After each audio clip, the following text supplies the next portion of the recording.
Que a paz do nosso Deus seja com cada um de vocês. Eu venho trazer aqui uma pequena reflexão muito importante sobre um trecho do Evangelho de João, no capítulo 6, na altura do verso 18. Logo após uma grande multiplicação, Jesus, ele dá uma ordem aos seus discípulos para que eles atravessassem para o outro lado da margem. E nesse momento Jesus ainda está ali a despedir as multidões e os discípulos vão e começam a travessia. Nesse momento Jesus ele termina de falar com as multidões e o que ele faz? Ele vai para um lugar deserto e ele começa a orar. Jesus tinha o hábito de falar com o Pai. Eu acho interessante isso no ministério de Jesus. Jesus nos ensina que precisamos estar em oração, em comunhão com o Pai. Porque quando estamos em comunhão com o Pai, então o Pai estará conosco. E tudo quanto precisamos, tudo aquilo que necessitamos, o Pai fará chegar em nossas mãos. Então Jesus estava ali orando ao Pai. Só que quando ele acabou de orar, o texto vai dizer que já era tarde.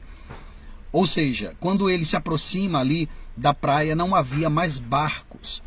Então Jesus, ali unido com o Pai em espírito, Jesus começa a caminhar por cima das águas. Ele começa a andar sobre as águas.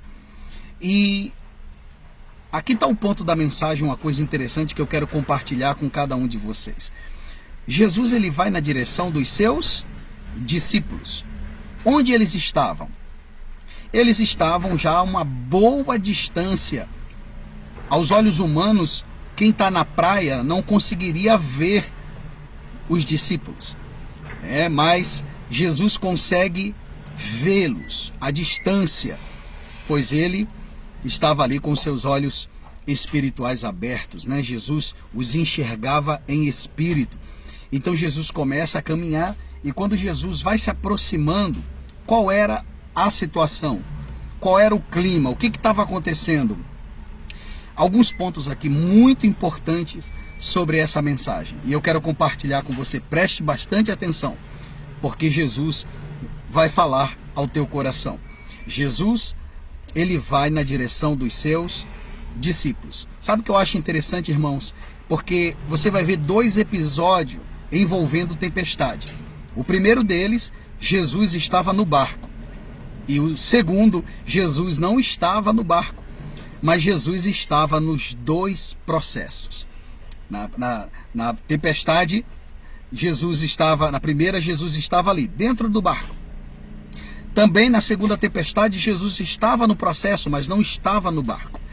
Há tantas lições que nós podemos aprender, extrair dessa mensagem. Algumas vezes o Senhor simplesmente vai permitir a tempestade na nossa vida e ficará observando, vendo a nossa reação diante daquela tempestade. Qual é a nossa reação no meio da tempestade? Os discípulos, eles se apavoram nas duas situações.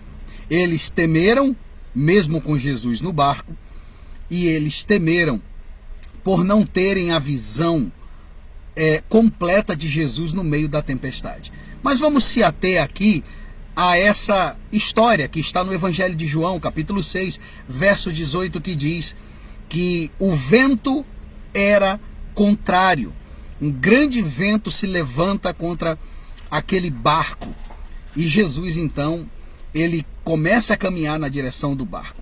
Qual é a cena? Uma tempestade estava formada.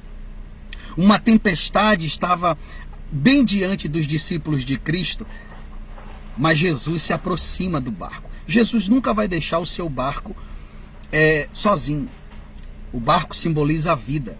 Jesus, ele nunca vai deixar você abandonado no meio de uma tempestade. Jesus não faz isso, irmãos.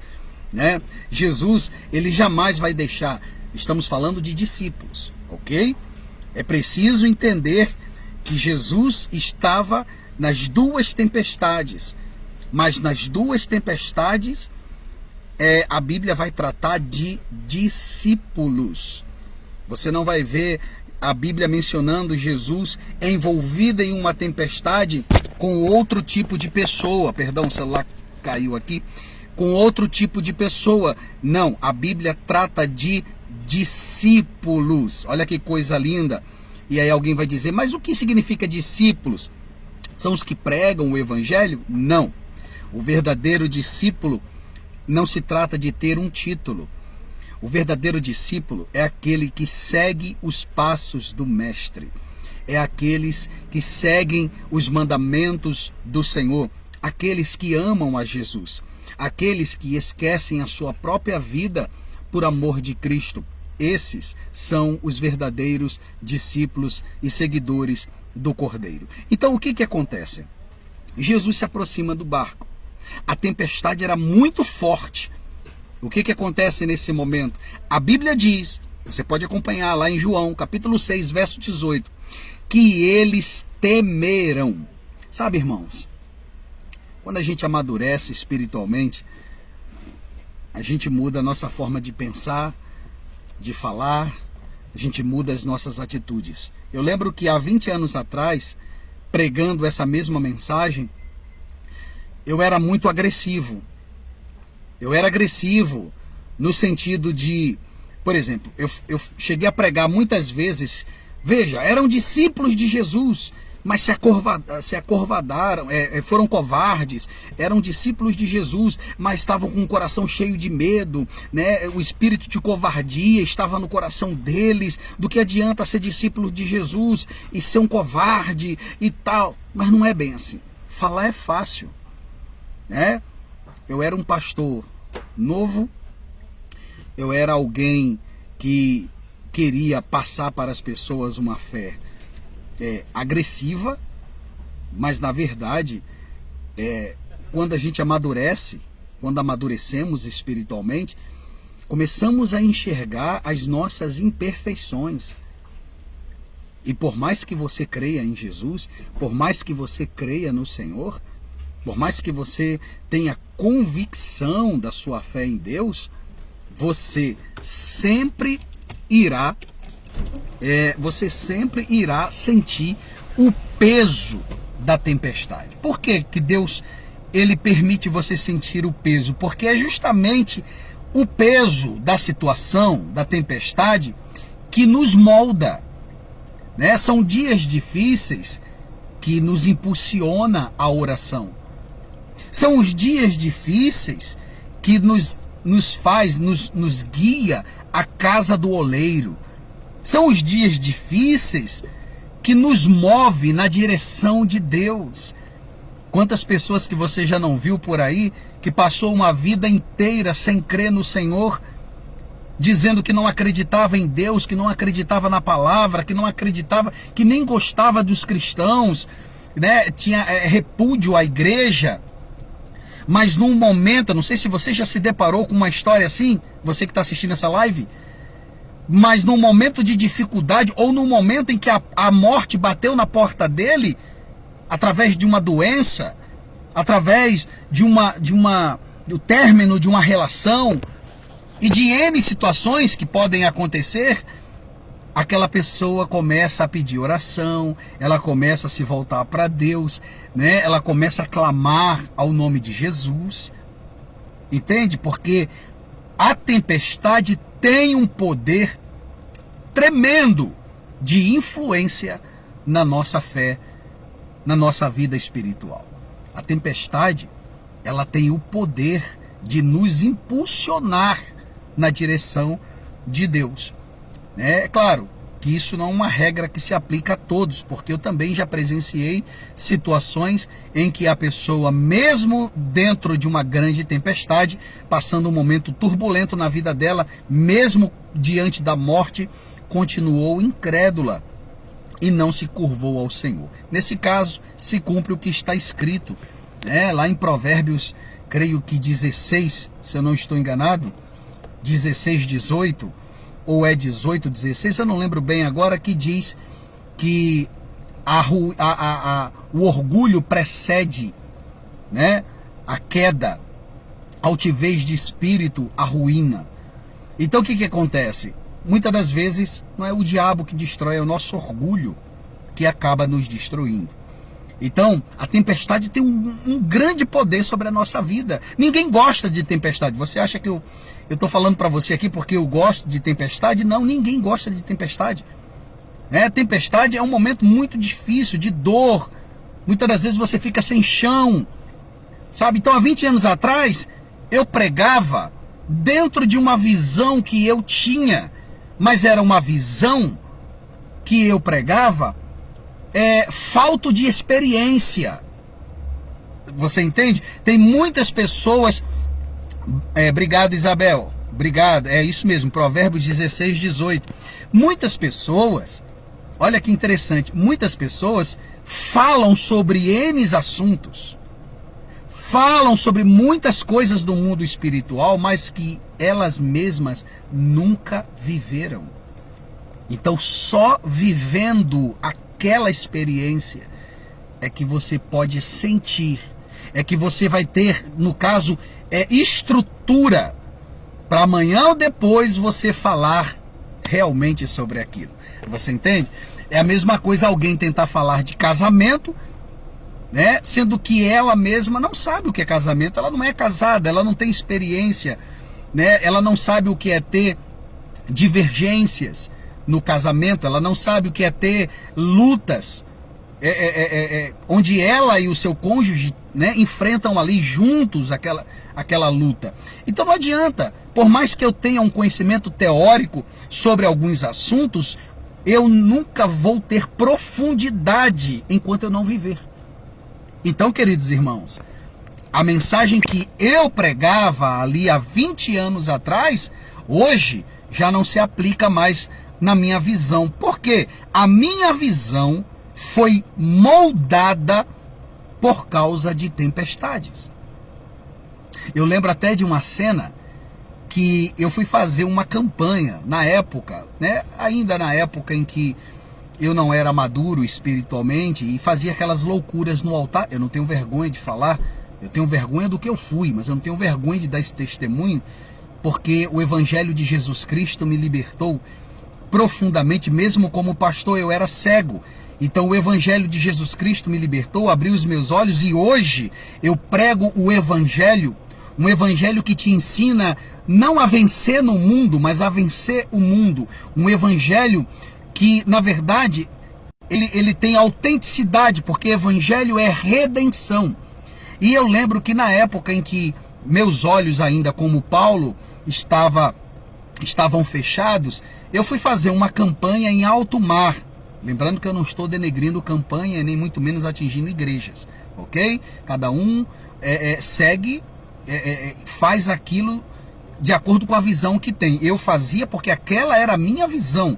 Como hoje o Senhor abriu os meus olhos e eu tenho a visão autêntica do Evangelho, eu sei o que é cruz, eu sei o que é Evangelho, então hoje eu sigo a visão do genuíno Evangelho, tá? E oro para que todos tenham a visão espiritual aberta em relação a isso. Eu fui fazer uma campanha sobre a pesca maravilhosa. E eu lembro que eu fui no alto mar, isso foi lá em Maceió. Eu fui no alto mar, junto com alguns pastores, gravar. E eu falei da cena da tempestade, ali em alto mar, para as pessoas, Fizemos ali uma gravação, e eu comecei a falar, porque se Jesus está no seu barco, você não teme a nada, porque Jesus está no barco, e quando Jesus está no barco, não há o que temer, nós não somos covardes, e sabe? Aquela fé bruta, muito bonita para quem está assistindo. Na teoria tudo é bonito, irmãos. Irmãos, Deus permitiu uma tempestade. Eu não digo uma tempestade estilo ao que os discípulos passaram, mas começou um vento forte e nós estávamos naqueles barcos de pesca. Não sei se vocês sabem, é um barco médio, de médio porte, de pesca. Tem muito em Maceió. Na época estávamos fazendo a obra ali em Maceió e alugamos um barco daquele para poder falar da campanha da pesca. E aí o que aconteceu? Eu estava pregando numa ousadia, numa audácia, falando que quem realmente tem Cristo não teme a tempestade. Pá, pá. Irmãos, de repente veio uma tempestade, o céu fechou, começou a ventar, e para completar, o rapaz do barco disse: estranho, né? Que estranho, não é comum ventar tão forte por aqui. Já fazia um tempo, a última vez que eu presenciei um vento desse aí, já faz um tempinho. Aí eu olhei para ele e eu vi que o cara que, né, o rapaz ali que pilotava o barco estava com um aspecto de assustado. Eu falei: mas isso é normal, né? O senhor já está acostumado a lidar com essa situação, né? O senhor já sabe lidar com essa situação. Ele falou assim: na verdade eu não sou acostumado a lidar com situações, porque aqui não é comum ventos tão fortes, né? Eu falei: mas não vira não, né? Ó, veja. E os pastores ali me olhando com os olhos arregalados. Aí ele falou assim: não tenho como garantir para o senhor que não vai virar. Tomara a Deus que não. Pronto, quando ele falou isso, eu já fiquei preocupado, e o vento começou, e cada vez mais o vento ficou mais forte, ao ponto do barco balançar muito. E eu agarrei ali, sabe, irmão, numa parte do barco, eu agarrei ali, e todo mundo me olhando, e o cinegrafista olhou para mim e falou assim, né, para mim: pastor Elias, lembre-se que quem é de Deus não teme no meio da tempestade, porque Jesus está no barco.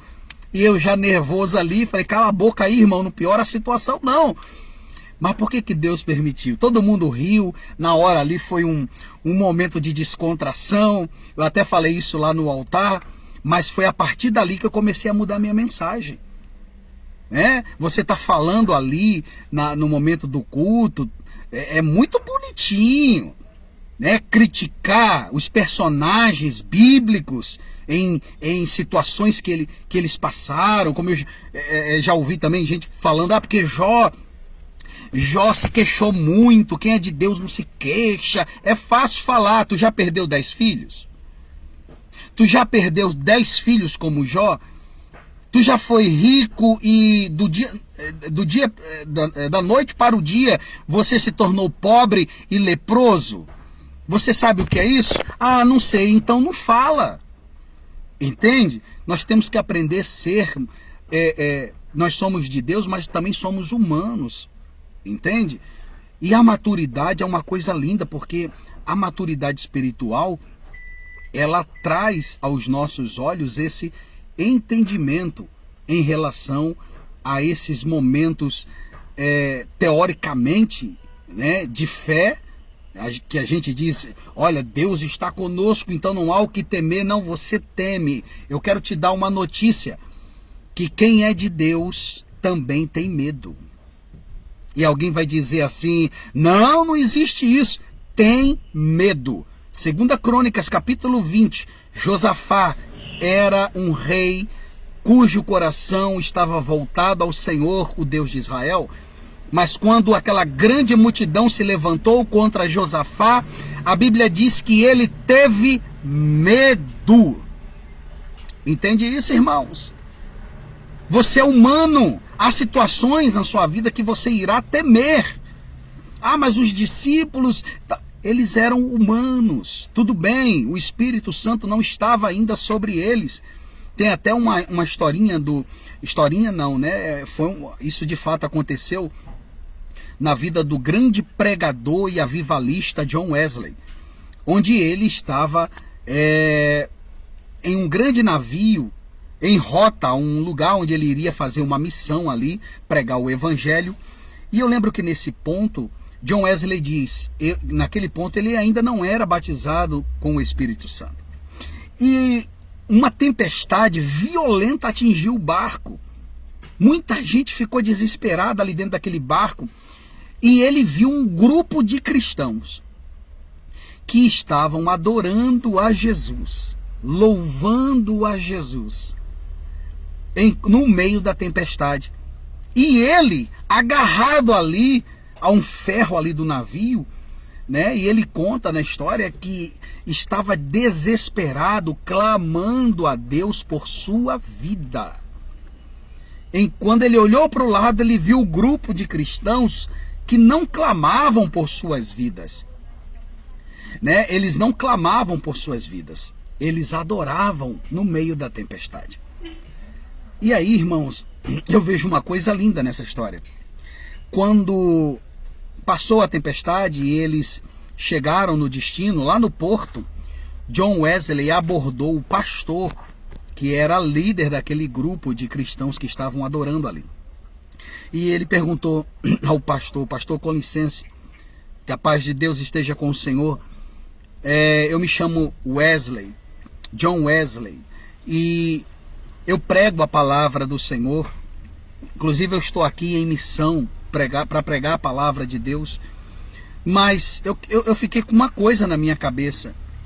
No meio daquela tempestade que passamos, eu percebi que o Senhor e o grupo que o Senhor lidera estavam adorando a Deus. Vocês não têm medo? Vocês não têm medo? Vocês não temeram pela vida de vocês no meio daquela tempestade? O pastor sorriu para John Wesley e disse: eu não posso, como eu teria medo de perder o que não é meu? A vida não é mais minha, a vida é de Cristo. Ele falou: eu não tenho medo de perder a minha vida porque ela pertence a Cristo. Eu tenho medo de perder a minha salvação. Todos temos medos, mas veja que agora a visão muda, né? O celular caiu de novo. A visão muda. Um homem sem o Espírito Santo temendo pela própria vida. Um homem cheio do Espírito Santo não temia em perder a vida, mas temia em ter o seu nome fora do livro da vida. Ele disse assim: John, o meu medo não é que a minha vida seja ceifada por um evento natural ou qualquer outro evento, mas que o meu nome seja riscado do livro da vida. Então ele falou assim: mas de onde vem essa segurança? Aí o pastor disse: essa segurança vem do Espírito Santo. Aí John Wesley disse: como eu faço para ter o Espírito Santo? Porque eu sou um homem piedoso, eu ajudo os pobres, eu prego o evangelho, eu sou caridoso, eu jejuo toda semana, eu tenho uma vida de oração, mas o Espírito Santo ainda não veio. O pastor olhou para ele e disse: John, o problema é que você está tentando conquistar o Espírito Santo através de obras, e o Espírito Santo não é dado por mérito. O Espírito Santo, ele é derramado pela graça de Jesus Cristo. Simplesmente descanse no Senhor, continue praticando aquilo que Jesus ensinou, sem esperar nada, mas simplesmente por amor, e o Espírito Santo virá sobre ti. E John Wesley, a partir daquele momento, ele entendeu, o mover do Espírito Santo. Ele entendeu o que era uma vida sem o Espírito Santo e uma vida cheia do Espírito Santo. A tempestade, na visão daquele pastor, não era o problema, mas na visão de Wesley era. E é o que Jesus também disse. Jesus disse: aquele que amar a sua própria vida vai perdê-la, mas aquele que entregar a sua vida para mim, ou seja, aquele que me amar, ao invés de amar a si mesmo, salvará a sua vida. Foi o que Jesus ensinou. Entende, irmãos? Então eu passei por uma experiência como essa, naquela campanha lá em alto mar, e daquele dia em diante eu entendi que a fé teórica é muito bonita. É muito bonita, uma pregaçãozinha, tudo bem arrumado, todo mundo no conforto de uma igreja, no ar-condicionado, pregando sobre um momento difícil ali dos discípulos. Que coisa linda! O povo o povo fica eufórico, né? Porque veja, Jesus estava ali, tal. Mas quando você passar, aí você vai entender que não é tão simples. É preciso crer, mesmo com medo. O fato de você crer não quer dizer que o medo não vai bater a porta. Vai. A percepção do problema gera um certo temor no nosso coração. Mas o Senhor logo vem colocando as suas mãos sobre os nossos ombros e dizendo: não temas. Observe que você vai ver muito essa palavra na Bíblia. Não temas. Normalmente Jesus falava isso com quem? Jesus não fala isso com Jairo? Jairo procurou Jesus. Sua filha estava à beira da morte. Jesus disse: vamos à sua casa, Jairo, que eu vou orar por ela e ela ficará boa. No meio do caminho, os discípulos ali, que estavam com Jairo, chegaram para ele e disse: Senhor, não incomodes mais o mestre. Nós viemos agora da sua casa. Infelizmente, a sua filha morreu. Imediatamente, Jesus olha para Jairo e diz: Jairo, olha para mim, olha para mim. Jairo, não temas, crer somente. Você acha que... Imagine você como pai, como mãe, recebendo a notícia: olha, tua filha acabou de morrer. Teu filho acabou de falecer. Qual pai que não ficaria desesperado? Entende isso, irmãos? O coração iria se encher de pavor com aquela notícia grotesca. Sabe, aquela perda. Mas Jesus, imediatamente, sabendo das limitações nossas, ele diz para Jairo: Jairo, olha aqui para mim. Em outras palavras, você, pastor Gênesis, paz do Senhor, meu irmão, ele disse: Jairo, você foi me buscar. Você não veio me buscar? Vamos, não para não. Você veio até mim, você me procurou, você quer a cura da sua filha, e você vai parar, porque todas as vezes que você decide buscar Jesus, sempre no meio do caminho, na caminhada, vai aparecer mais notícias, vão surgir mais notícias para brecar você, para parar você.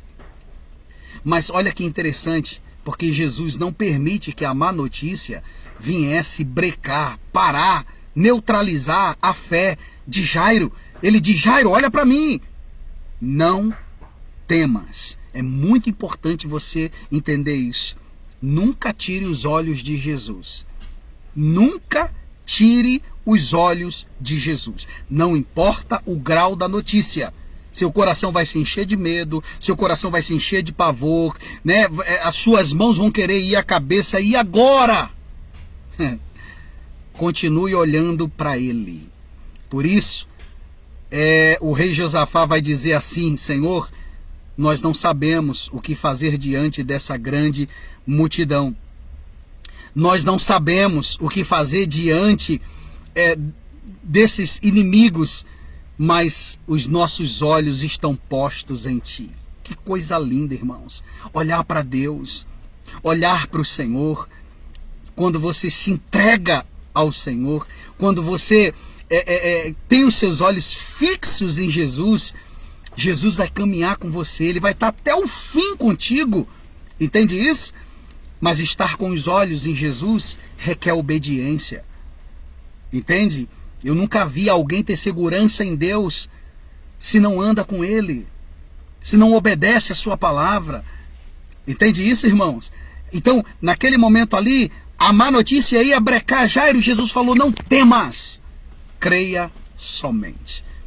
Então, voltando aqui para o assunto da tempestade, os discípulos não conseguiam ver Jesus. A Bíblia vai dizer, eu estou lendo João, dei essa volta toda aqui, que é o Espírito Santo que vai guiando a mensagem. Mas lá em João, capítulo 6, no verso 18, fala que grande, forte era o vento era contrário, mas os